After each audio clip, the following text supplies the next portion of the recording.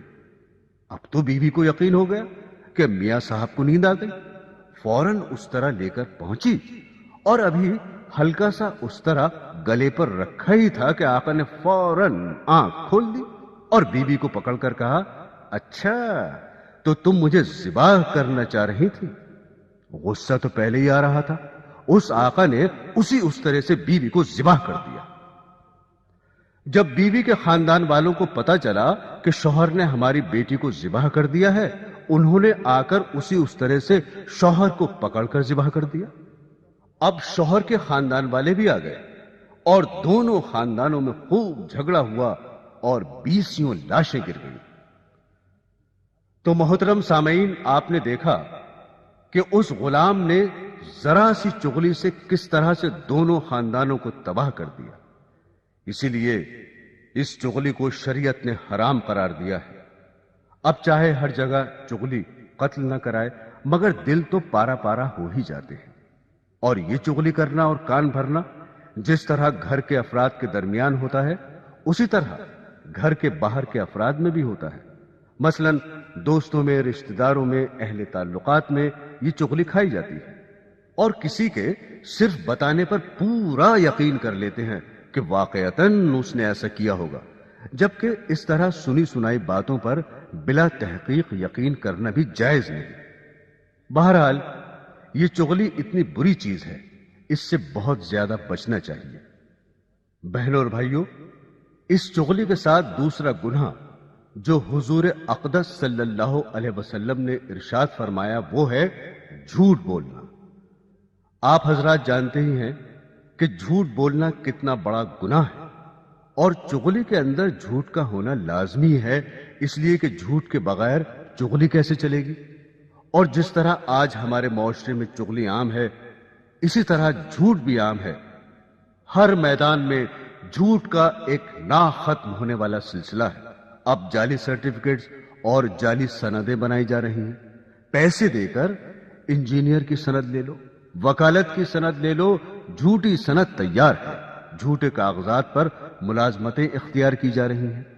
یاد رکھیں، ان تمام صورتوں میں جھوٹ بولنا، لکھنا، بتانا سب حرام ہے اور سخت گناہ ہے۔ اسی لیے ایک حدیث میں حضور اقدس صلی اللہ علیہ وسلم نے ارشاد فرمایا کہ 3 آدمی ایسے ہیں کہ اللہ تعالیٰ ان کی طرف قیامت کے روز رحمت کی نظر نہیں فرمائیں گے، نہ ان سے بات کریں گے اور نہ ان کا تزکیہ فرمائیں گے، اور ان کے لیے دردناک عذاب ہے۔ ایک آدمی وہ ہے جو حالت سفر میں ہے اور اس کے پاس ضرورت سے زیادہ پانی موجود ہے، دوسرے مسافر کو پانی کی ضرورت ہے اور وہ اس سے پانی طلب کرتا ہے، مگر یہ پانی دینے سے انکار کر دیتا ہے، اس شخص کے لیے یہ عذاب ہے۔ البتہ اگر پانی ضرورت کے مطابق ہے تو پھر انکار کر دینا جائز ہے، اس میں کوئی گناہ نہیں۔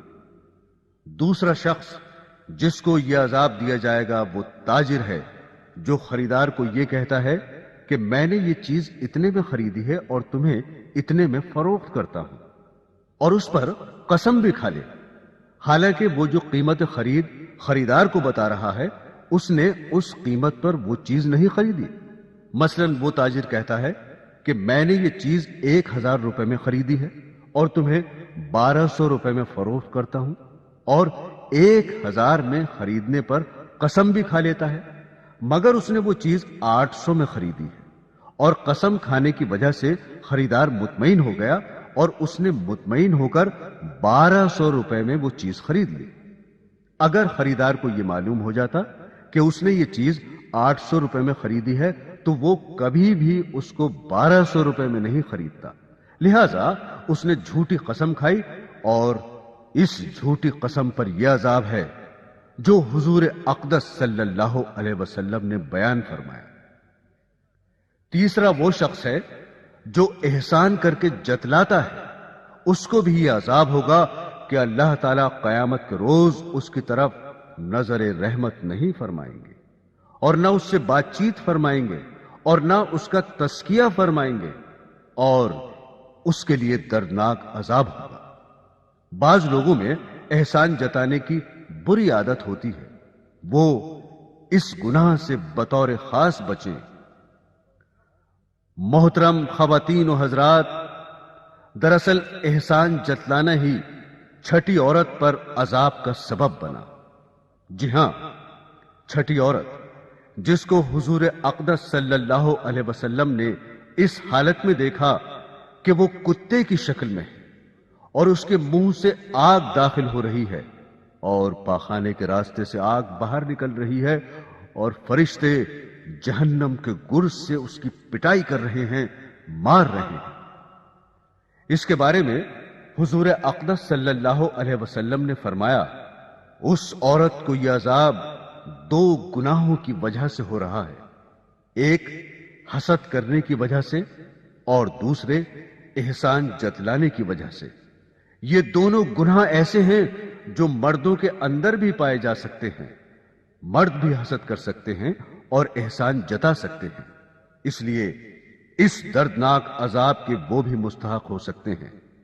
اگر خواتین ان گناہوں کو کریں گی اور توبہ نہیں کریں گی تو وہ بھی اس عذاب کے اندر مبتلا ہوں گی۔ بھائی اور بہنوں، احسان جتلانے کا مطلب یہ ہے کہ ہم نے کسی کے ساتھ حسن سلوک کیا، لیکن جب ہمارا موقع آیا کہ ہمارے ساتھ کوئی ہمدردی کرے اور احسان کرے، ہمارے ساتھ تعاون کرے، اس وقت اس شخص نے ہمارے ساتھ تعاون نہ کیا تو فوراً یہ احسان جتلا دیتے ہیں کہ تمہارے موقع پر تو ہم نے تمہاری بڑی خدمت کی، بہت کام آئے، لیکن ہمارے موقع پر تم نے طوطے کی طرح آنکھیں پھیر لی۔ یہ ہے احسان جتلانا۔ یہ بات خواتین میں عموماً پائی جاتی ہے۔ شادی بیاہ کے موقع پر اور بیماری کے موقع پر انہوں نے خدمت کر دی اور ان کے موقع پر دوسری نے خدمت نہ کی تو اب وہ عورت سارے میں ڈھنڈورا پیٹے گی، جو بھی اس کے پاس آئے گا اس کے سامنے یہ جتلائے گی کہ ہم نے اس کے ساتھ فلاں خیر خواہی کی، مدد کی اور ایسا کیا، اور آج جب ہمارا موقع ہوا تو اس نے ہمارے ساتھ یہ سلوک کیا۔ اس لیے مردوں اور عورتوں کو چاہیے کہ جس کی کوئی خدمت کریں وہ محض اللہ کی رضا کے لیے کریں اور اللہ تعالی ہی سے اس کے اجر کی امید رکھیں۔ لہذا کسی سے کوئی خدمت اور بدلے کی امید ہی نہ رکھیں، اور جب کسی سے کوئی امید نہ ہوگی بلکہ اللہ سے صرف امید ہوگی تو پھر وہ شکوہ اور گلہ دل میں پیدا نہیں ہوگا۔ گھر کے اندر بھی اس کی عادت رہے گی اور گھر کے باہر بھی، دوستوں میں بھی اس کی عادت رہے کہ جو کچھ کرنا ہے صرف اللہ کے لیے کرنا ہے، اللہ تعالی سے ثواب کی امید رکھیں، دوستوں سے، احباب سے، رشتہ داروں سے بدلے کی کوئی امید نہ رکھیں اور نہ توقع رکھیں۔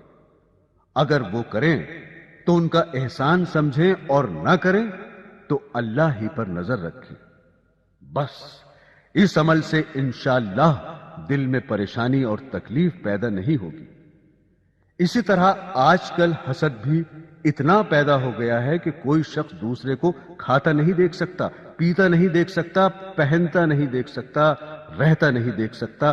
یہ حسد مردوں میں بھی پایا جاتا ہے مگر عورتوں میں کچھ زیادہ پایا جاتا ہے۔ مثلا کسی کے بہت اچھے کپڑے دیکھے تو دل میں حسد پیدا ہو رہا ہے، کسی کا اچھا گھر دیکھا تو حسد پیدا ہو رہا ہے، کسی کو دیکھا کہ اس کی بڑی تیزی سے ترقی ہو رہی ہے تو اس پر حسد ہو رہا ہے، کسی کے منصب اور عہدے پر، کسی کی خوبصورتی پر، کسی کی مالداری پر، کسی کی صحت مندی سے، کسی کے حسن و جمال سے، کسی کی مال و متاع سے، کسی کے اہل و عیال سے۔ غرض یہ کہ جتنی نعمتیں دوسروں کو حاصل ہیں ان کو دیکھ دیکھ کر حسد پیدا ہو رہا ہے۔ اصل میں حسد کے معنی یہ ہے کہ انسان دوسرے کے پاس کوئی نعمت دیکھ کر دل میں جلے اور یہ تمنا کرے کہ اس سے یہ نعمت چھن جائے اور مجھے مل جائے، یعنی زوال نعمت کی تمنا کرنا، اس کا نام حسد ہے، اور یہ گناہ کبیرہ ہے اور ایسا گناہ ہے کہ اس کی وجہ سے اس عورت کو دردناک عذاب ہو رہا تھا جو حضور اقدس صلی اللہ علیہ وسلم نے اس حدیث میں بیان فرمایا۔ لہذا معزز خواتین و حضرات، ان تمام گناہوں سے ہمیں بچنے کی فکر کرنی چاہیے تاکہ ہم جہنم کے عذاب سے بچ سکیں۔ اللہ تعالی ہم سب کو ان باتوں پر عمل کرنے کی توفیق عطا فرمائیں، آمین ثم آمین۔ بہنوں اور بھائیوں، سونک انٹرپرائزز کی کئی اور کیسٹس ہیں جنہیں سن کر آپ استفادہ کر سکتے ہیں۔